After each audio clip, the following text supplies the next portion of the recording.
Morning guys, hope you're having a good Tuesday. Beverly has developed a crunching, creaking noise when you go full lock left to right.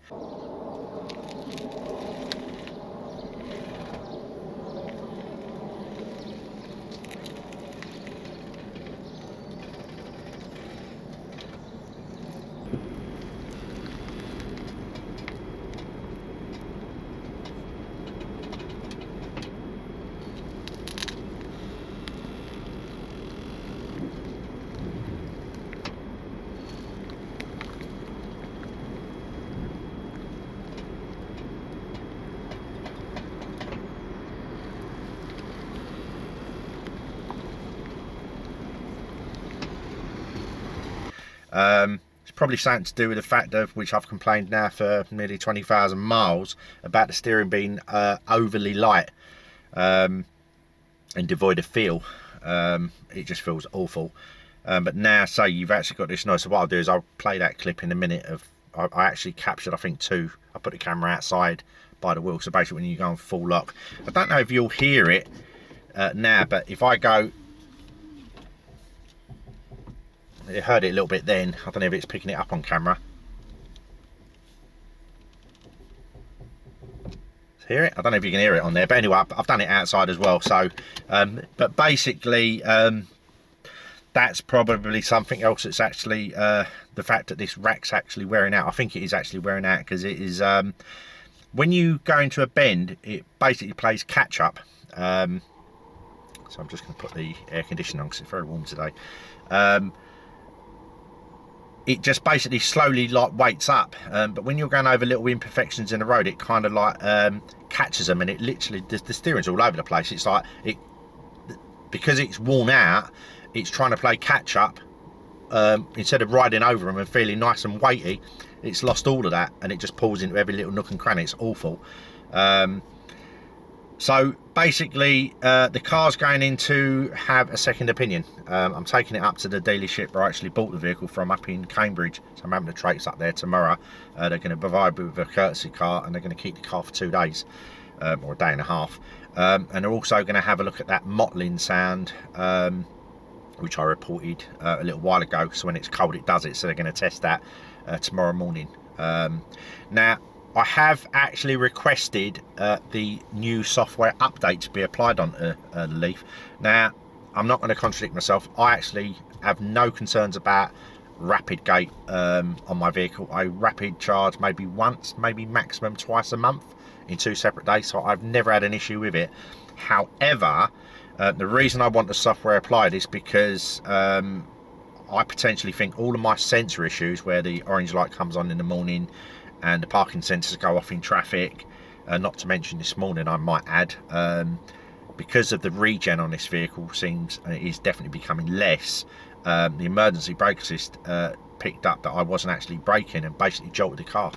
It was actually very abrupt. It actually hurt my neck a little bit. It weren't like a whiplash, but it was very, very abrupt. Anyway, on a side note regarding the regen, which I think is becoming less, if you've got time and you've got the 28 in Nissan Leaf and your other half's with you, or a partner or whatever,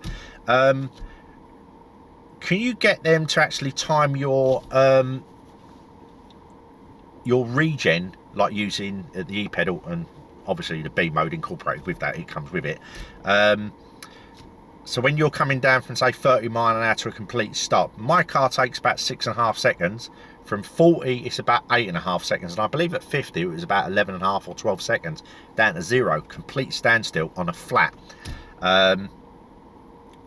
Because I've tested it, I actually had someone use a stopwatch, and that's the averages, so it's like 6.2, 8.5 and 11 to 12 seconds from 50. And just see how yours compares to mine, because say I'm definitely losing regen.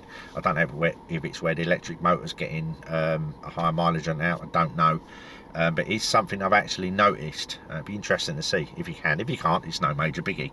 But anyway, so the car's going to go in tomorrow to the dealership, and I will see what they make of it. Now, the reason why I'm getting a second opinion, guys, this is basically my local dealership hasn't got any leafs to compare to, whereas Cambridge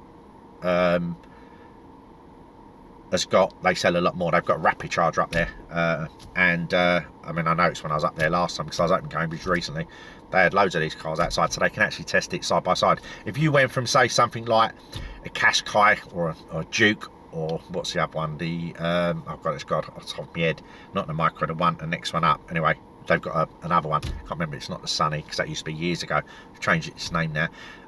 If they basically got out of another vehicle and then drove this, you probably won't notice no difference. Whereas if you get out of a Leaf, a newer Leaf, and then into mine, you'd actually immediately feel, because I've test drove one, and this has got no weight at all across the spectrum. It doesn't matter if you, even at motorway speeds, which I've mentioned before, and I said this to the dealership, and I'd done it the other day, by the way. I was coming back up the motorway and I actually engaged Pro Pilot, and previously the weight on the steering was so heavy, it was very hard to actually get it to steer away from the Pro Pilot. So in other words, if you were, say, going across,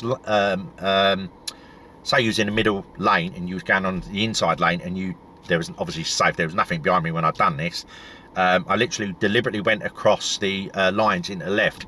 You'd get the lane intervention come up, but it would vibrate, but my car could actually steer it very easily, whereas before, with the Pro Pilot before, it was so stiff, it was virtually impossible to actually do it. Now it's very easy. So maybe there's something to do with the Pro Pilot on the steering, I don't know. I'm not technically minded.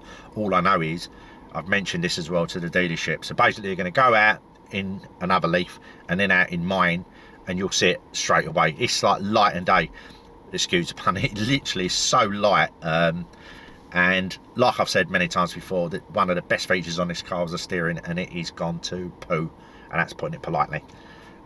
Anyway guys, once the car has been looked at and I get an update from the dealership, I'll do a subsequent video, probably be at the weekend now. So my next video after that is going to be my 40,000 mile update, which is coming probably in about another 3 weeks, going by the current mileage I'm doing at the moment. Might be 4 weeks, but I'll keep you posted. Anyway guys, I will drop the car off tomorrow, and I'll speak to you at the weekend, and we'll see where we go. Bye for now.